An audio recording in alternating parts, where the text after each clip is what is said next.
चाहिए, बल्कि जो भी कर रहे हो वो तो समझ के पढ़े। यस, और कुछ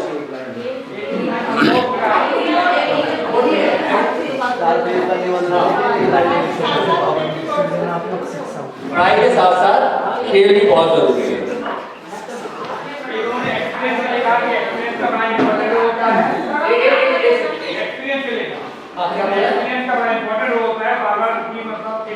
एक रोड मैप तैयार करता है, छोटा उसको फॉलो करता है। तो उन्हें ऐसा जीवन जीना पड़ता था कि वो ठीक रहे, छोटा वरना और बिगड़ जाता। वो फेल होते गए और बड़े छोटे भाई को पास ऐसा करते रहे कि वो फर्स्ट आता है। वो रोड मैप तैयार किया उन्होंने तैयार किया। आप कह रहे हैं क्या किया? रोड मैप किया उन्होंने उसके लिए, और अपने लिए कुछ नहीं। अपने लिए होता सब इसका सोच है, प्रॉब्लम हो कैलिबर होता है, हर कोई बच्चा कैलिबर होता है ना, क्लास का बच्चा पास नहीं आता, हर कोई कैलिबर होता है क्लास में। तो बोलता है कि इंटेलिजेंस की कमी रही हो कि आप ब्रेन कौन सा ठीक है सर, ठीक है। आपने बड़ा का आदर करना चाहिए, उन्हें कम नहीं समझना चाहिए कि हमें बहुत ज्यादा ये कहने की कोशिश की है गाड़ी का रेस में कि हमें बड़ों का आदर करना चाहिए। वो वाला बाइक चल रहा कंट्री इधर सेंटर। हाँ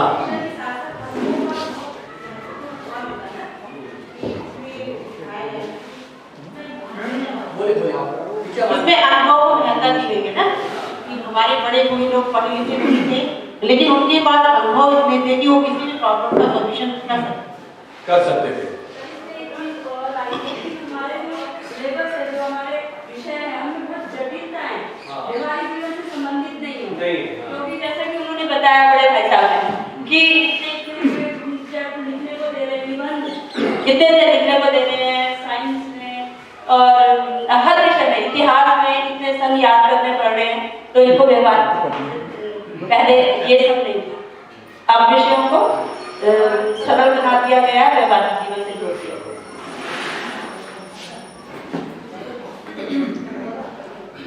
और कोई बैठ भी बोल सकते, कोई बात नहीं। इसमें जैसे भाई साहब ने बोला कि समय की पाबंदी उनको आता है, सब उनको सब पता है कि इसमें क्या होना चाहिए, लेकिन लिखना वो है जो किताब में है, अक्षर बाय अक्षर। तो वो चीज जो उसको आती है और वही वो पूछ भी रहे, लेकिन उसको ऐसे नहीं लिखना। ये पाबंदी शिक्षा में कब तक थी, जबकि ये कहानी तब काफी हद तक थी, अब शायद नहीं थी। तो अभी क्या बदलाव है? ये इस सवाल को आगे बढ़ाते हैं, इसी बात को यही से कि आपको क्या लगता है अभी किस तरह के बदलाव आ चुके हैं? अब वो मैं इधर आ सकते हैं, इधर आ सकते हैं। आप बोलिए ये इसमें थोड़ा तो यह है कि जरूरत से ज्यादा डर भी आत्मविश्वास को कम कर देता है। तो मतलब सारी चीजें बैलेंसिंग में होनी चाहिए, मतलब वो भी जरूरी है। एक थोड़ा सा डर मुझे कह रहा है कि अगर जब भाई साहब ने मुझे कहना बंद कर दिया तो मैंने लापरवाही शुरू कर दी है। तो मतलब सब बैलेंसिंग में होना चाहिए ना हर चीज। और ये तो है ही कि हम रटने की जो प्रणाली है उसको खत्म करके अगर हम प्ले वे मेथड से काम करें तो ज्यादा अच्छा लगता है, कॉन्फिडेंस लेवल बढ़ेगा उसका। तो आप ही कह रहे कि रटक वाले जो है अभी भी चल रही है या अब तो काफी हो गया कब है, लेकिन पूरी तरह खत्म नहीं हुई। अब तो बच्चे बड़ी क्लास में तो बच्चे अपने काम को फ्रेंड करते हैं ना, हम लोग तो जिस हमारे फ्रेंड तो हम लोग उनके साथ छोड़ कर रहे हैं। क्या इवन समझ में नहीं आ रहा बात कर रहे हैं क्या बोल रहे हैं? ये मतलब रटने प्रणाली अब तो नहीं चल रही है, अब नहीं चल रही है, पूरी तरह खत्म हो गई 100%। कुछ चीजों की जरूरत पड़ जाती है, कुछ चीजों की जरूरत पड़ती है, जितनी जरूरत पड़ती है वही नाटक में हो रहा है, अभी भी और भी नाटक नहीं चल रही है, इतनी जरूरत नहीं है। बहुत आश्चर्य होता है कि इतने वर्ष पहले, इतने वर्षों पूर्व उन्होंने इस चीज को बहुत आसानी से, बहुत सहजता से महसूस किया, लिखा। हमें बहुत साल लगे, हमारी सोसाइटी को बहुत साल लगे उसे समझने में, और इस बीच बहुत सारे बच्चे जो बड़े भाई साहब की तरह थे बहुत कुंठित हुए, बहुत गलत रास्तों में चलते गए। और हम कह सकते कि आज हम सीख चुके हैं कि हाँ पर्सनैलिटी डेवलपमेंट के लिए क्या जरूरी है। लेकिन एक समय जब जो छोटे भाई साहब की तरह जब हमने जिंदगी गुजारी तो बहुत धिक्कार सुना है, जैसे छोटे भाई साहब ने सुना छोटे मियाँ। तो बाकी हम में से भी कई ऐसे थे जिन्होंने ऐसा ही जीवन जिया, और ऐसा नहीं था कि अगले दिन एग्जाम का हम बहुत सीरियसली पढ़ रहे थे। तो जब विकास ना जो सोसाइटी में कम नंबर लाने पर हमने कहा, वो आज हम समझ में आता है कि वो उतना जरूरी नहीं था। एक ट्रेंड चला कि बहुत पढ़ना, लेकिन बहुत सारी चीज़ों ने बहुत बदला हमें। और बहुत आश्चर्य की बात है कि बड़े भाई साहब जो ये कहानी है हमें आज उस मुकाम पर ला रही है, बदल चुकी है। तो जितना सिर्फ एक और बात मैं कहना चाहूँगी कि प्रेमचंद जी के मुझे ईदगाह की, जैसे आपने कहानी की बात की थी, तो मुझे याद है मेरा बेटा छोटा था, शायद स्पोर्ट्स वीक में होगा, तो मैंने सबसे छोटी क्लास में, तो मैंने उसको ईदगाह कहानी सुनाई थी। और उसके कुछ टाइम बाद जैसे पूछने की तुम बड़े हो गए क्या बनोगे, मतलब जब वो कहानी खत्म हुई थी तो वो उसका मन भरा हुआ मैं महसूस कर सकती थी। और उसके बाद किसी ने उससे पूछा था कि तुम क्या बनोगे, तो उसके मुंह से निकला था प्रेमचंद। शायद ये कहानी उसको प्रभावित। और स्कूल में भी हमारे अब तो एनसीईआरटी में लगा सिलेबस, लेकिन इससे पहले हमारा उत्तराखंड बोर्ड का था। तो जब भी कक्षा में हमें कहानी सुनाते थे, ईदगाह की कहानी इतनी मन स्पर्शी कि बच्चों का मन भर आया। तो आप मंचन के लिए बहुत धन्यवाद, बहुत ऊंचाइयों पर था। Thank you.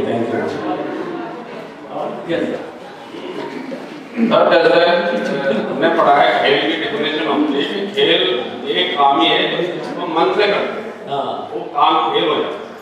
तो इस जो ये नाटक में मुझे ऐसा लगा कि जैसे बड़ा भाई जो वर्क कर रहा था उसे गोल लेके वर्क कर रहा था, छोटा वाला जितना भी पढ़ता था स्कूल वो जो फ्री माइंड होती है, मतलब पहले उससे पढ़ता था तो उसके ज्ञान मतलब उसमें ज्यादा उससे दिमाग में उसका नॉलेज आया। लेकिन जो बोल लेके पढ़ रहा था, काम को बोल लेके कर रहा था, तब तो ज्यादा पढ़ रहा था, लेकिन वो दिमाग में उसका बैठ गया, जब सक्सेस हो रहा था वो फेल हो जाता।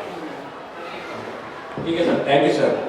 तो और कोई इसको अब थोड़ा सा और आगे बढ़ाते हैं, जैसे कि हमने अभी बात की कुछ बदलाव तो आए हैं, है ना, बहुत से बदलाव आए हैं, लेकिन क्या कुछ बदलाव ऐसे और है जो अभी रह गए, जिन बदलावों को लाने की अभी जरूरत है, और उसमें एक टीचर के तौर पर, एक शिक्षक के तौर पर हम क्या कर सकते हैं? कोई किसी की राय हो, कोई सुझाव हो खुद के लिए और सबके लिए, क्या और बदला जाना? क्या हमारी शिक्षा प्रणाली क्या बहुत, जैसे जो हमने ये कहानी देखी, क्या पूरी तरह बदल गई है? क्या परीक्षा प्रणाली क्या पूरी तरह बदल गई है? क्या बच्चे फेल नहीं होते? क्या बच्चे रटते नहीं हैं? तो क्या चीज़ें हैं जो अभी भी रह गई हैं जिनको बदलने की ज़रूरत है? आपको जो लगता है, क्या सच में खेल खेल में ही बच्चे सीखने लगे हैं? हर क्लास में जाएंगे तो हर क्लास में बच्चे का खेल खेल में सीखते हुए दिखाई देंगे? क्या हर क्लास में जाएंगे तो बच्चों को आर्ट के, खेल के मजे लेते हुए देखेंगे, हम कला के मजे लेते हुए देखते हैं क्या? क्या आज बच्चे नहीं रख रहे हैं? तो क्या लगता है आपको कि क्या बदलाव लाया जा सकता है एक टीचर के तौर पर? मैं अपनी क्लास में क्या बदलाव ला सकता हूँ, ला सकती हूँ, जिसकी जरूरत मुझे लगता है कि हाँ ये तो बदलना चाहिए क्लासरूम में या एजुकेशन में? कुछ भी, कोई भी सुझाव? Yes ma'am. मुझे ये लगता है कि जैसे बहुत ज़्यादा तो हम नहीं कह सकते, क्योंकि हमने फिर जब बदलाव देखा तो हमने बहुत सारी चीज़ें फिर चेंज की, लेकिन फिर हम मुड़कर थोड़ा थोड़ा उधर आ रहे हैं।